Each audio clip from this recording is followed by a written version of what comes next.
Assalamu alaykum hurmatli uzr ko'yuvchilar. Dunya Uyghur Qurultiyi to'g'ri televiziyasi kundalik xəvərlər proqramımızga xoş gəldinglar. Mən Hidayət Musacan. Hammalarning mushu vaqtda xayrlik bo'lsin. Aziz ko'ruvchilar, tövəndə diqqətinizlər bugünkü xəvərlər proqramımızın təfsilatında bo'lsin. Zimiston to'rining 10 yanvar xabar qilishicha Xitoyning Olmutadagi konsulxonasi bilan Qozog'iston soqchilari birlashib, Sharq Turkistondan qochib chiqqan Qozog'istonda panohlanib turayotgan 100 dan ortiq kishini tutqun qilib, Qo'rg'os orqali Xitoyga qaytarib ketgan. Xabarda bayon qilinishicha tutqun qilinib qaytarilganlarning hammasi Sharq Turkistonlik qozoqlar bo'lib, ularning bir qismi bo'lsa siyosiy panohlikqa Qozog'iston tarafidan qabul qilinib, yeshil karta berilgan kishilar ekan. Xabarda ko'rsatilishicha Xitoyga qaytarilgan bu kishilar garchi navbatda Qozog'istonda yuz berayotgan ichki qalaymiqonchiliklarga aralashmagan bo'lsa-mu, ammo ular Xitoyning Sharq Turkistonda ta'sis qilgan jazo lagerlarining mohiyatini dunyoga fosh qilishda intayin muhim rol o'ynagan. Uchurlardan ma'lum bo'lishicha, keyingi bir qancha yildan buyon turli yo'llar bilan Sharq Turkistondan Qozog'istonga qochib chiqqan siyosiy panohlik tilgan qozoq qarindoshlarimizning ko'p qismi ilgari keyin bo'lib Xitoyning Sharq Turkistondagi jazo lagerlarida yetib chiqqanlar bo'lib, ularning ichidagi ba'zilari Uyg'ur sud kollegiyasida guvohlik bergan. Xitoy hokimiyatining Qozog'istonda yurgizayotgan qalaymiqonchiliklardan foydalanib bu yerda panohlanib turayotgan Sharq Turkistonlik panohlik tilaguvchilarga qaratgan ziyonkashligini oshirishi kishilik huquq tashkilotlarining va g'arb matbuotlarining kuchli diqqatini qo'zg'amoqda. Zimiston to'rining bu vaqtdagi xabarida Qozog'istonda hukumatsizlik vaziyati davom qilayotgan ahvol ostidami yana Xitoyning Sharq Turkistonlik qozoq panohlik tilaguvchilarga qaratgan qo'g'lab tutqun qilish harakatini davomlashtirishi Xitoyning Qozog'istonda nihoyatda kuchli josuslik to'rining mavjudligini isbotlaydi deb ko'rsatdi. Zimiston to'rining xabarida yana Olmutada namoyishchilarga o'q chiqargan soqchilarning Qozog'istonning soqchilari emas, balki Qozog'iston soqchilarining kiyimini kiyib olgan Rossiya alayda qismlarining xodimlari ekanligi bayon qilindi. Qozog'istonning vaziyatini yaqindan kuzatib kelayotgan Dunya Uyghur Qurultiyi garchi hozirga qadar bu vaqtda hech qanday pozitsiya bildirmagan bo'lsa-mu, ammo Qozog'istonda panohlanib turayotgan 100 dan ortiq Sharq Turkistonlik qozoq qarindishimizning tutqun qilinib Xitoyga qaytarilish voqeasi Dunya Uyghur Qurultiyini jiddiy andishaga soldi. Qurultiyi markaziy organi voqeadan keyin xalqarалық munosabatlik organlarga murojaat qilib, Xitoyga majburiy qaytarilgan qozoq qarindoshlarimizning taqdiridan kuchlik andisha tuyayotganligini ifoda qilish bilan birga, ularning oqibatini jiddiy shaklda surishtirishni talab qildi. Chet ellardagi Uyg'urlar eng ko'p o'ltiraqlashgan Qozog'istondagi hukumatga qarshi norozilik harakatlarining uzluksiz zo'rayib shiddat tusini olgan to'qinishga aylanishi Qozog'istondagi va muhojiratdagi Uyg'urlarni cho'nqur andishaga solmoqda.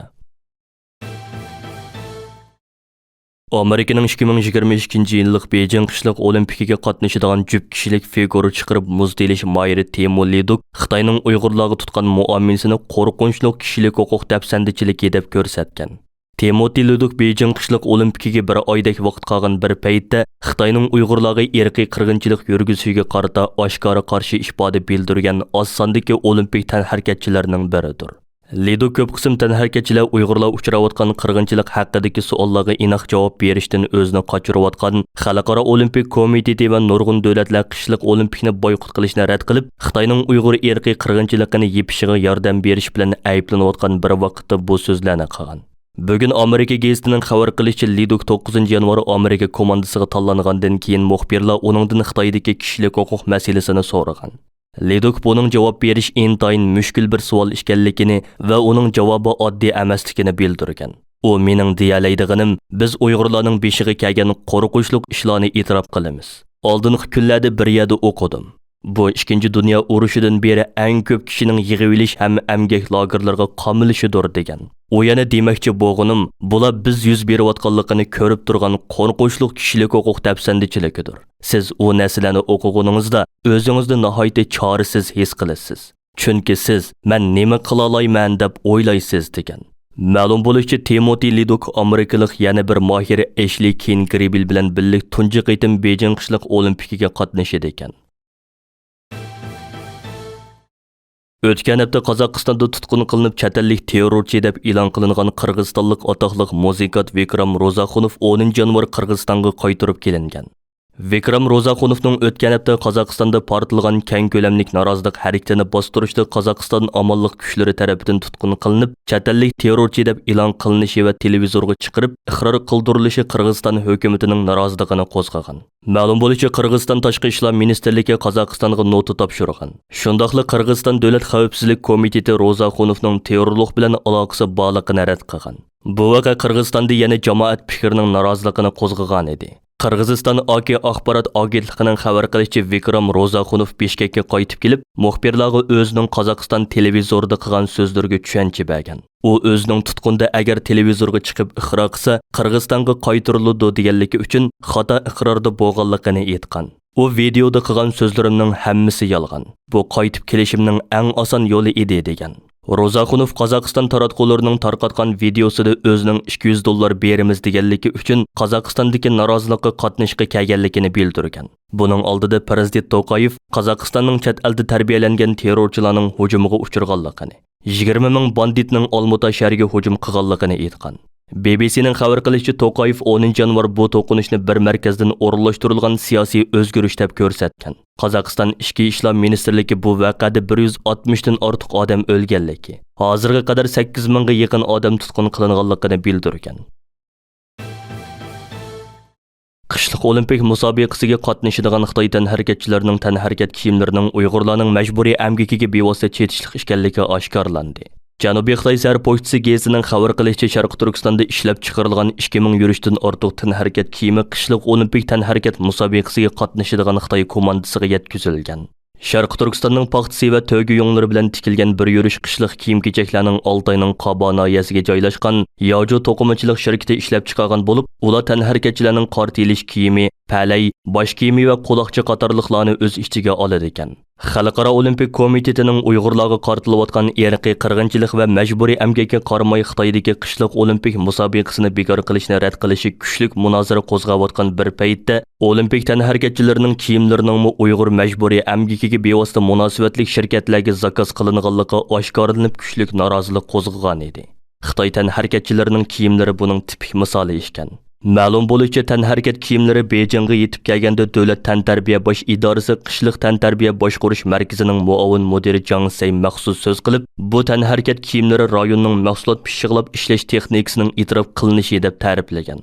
Atalmış Uyghur Abdunum rayonluq tantarbiya idorasining muavin mudiri Jang bo'lsa, qishliq olimpik tanharakat musobaqasiga qatnashadigan tanharakatchilarimizning qishliq kiyim-kechikining Xinjiang paxtasi va to'gi yo'ngi bilan ishlab chiqarilishi bizdagi xom ashyoning sifatini aks ettirib beradi degan. U yana bu tanharakat kiyimlari Xinjiangning 2022-yillik qishliq olimpik tanharakat musobaqasiga qo'shgan to'hfasi degan. Chet ellardagi kuzatuvchilar Xitoy hukumatining Bejing qishliq olimpik musobaqasini Uyg'urlarga qaratayotgan irqiy qirg'inchilik va majburiy amgak siyosatini oqlash tashviqoti uchun qo'llanishni boshlayotganligini bildirishmoqda.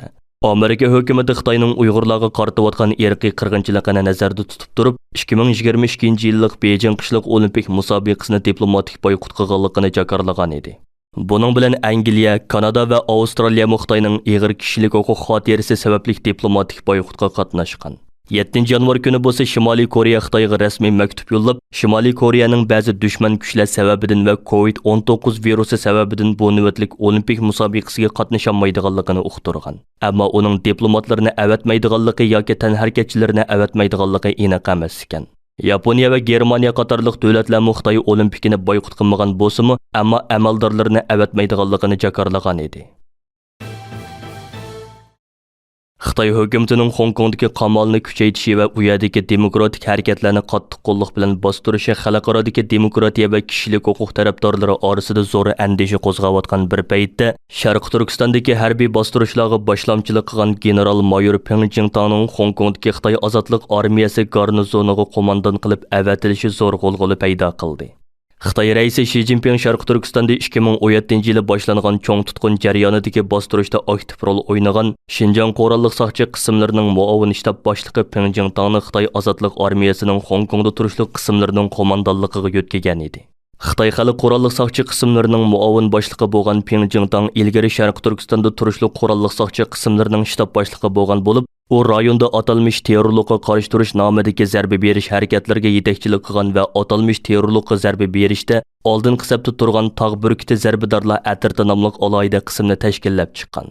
Muhofizatchi gazetining xabar qilishicha, u bundan 3 yil burun Xitoyning hukumat ovozi bo'lgan Xinhua agentligining ziyoratini qabul qilganda, bu atrat 2018-yili otgan o'qning soni Xinjiangdagi boshqa barliq bexatarlik qismlarininkidan 3 hassa ko'p. Bizning har bir pay o'q jang maydoniga qaratilgan degan ekan.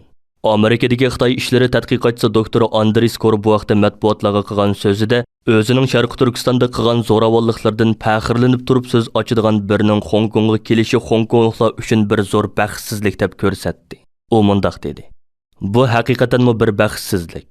Pyeongyang yillardan beri Xitoy Kompartiyasining Sharqi Turkistondagi bostirishlarga rahbarlik qilgan. U yerda hozir irqiy qirg'inchilik yuz beryapti. Xalqaro jamiyatning irqiy qirg'inchilikni shuncha qattiq ayblashiga qaramay, Xitoyning Pyeongyangni Hong Kongga yo'tkab kelishi Hong Kongliklar uchun bek yomon xabar. Pyeongyang o'zi rahbarlik qilgan atrofning Sharq Turkistondagi boshqa har qanday qurolli qismlarning yig'indisidan ko'p o'q otganligidan, ya'ni o'zining Uyg'urlarga qilgan qurolli zo'ravonligidan baxtinib turib so'z ochdi ekan. Mana mushundaq birining Xitoy tabasidagi eng oxirgi erkin sharga yo'tkab kelinishi shumliqning beshorati. Ma'lum bo'lishicha, uning yetakchiligidagi bu tog' burkida atirda o'tgan yili Xitoy davlat raisi Xi Jinping tarafidan Sharq Turkistonda atalmish 91 nafar terrorchini o'ldirib, terrorlikqa zarba berishda zo'r rol o'ynagan deb taqdirlangan ekan.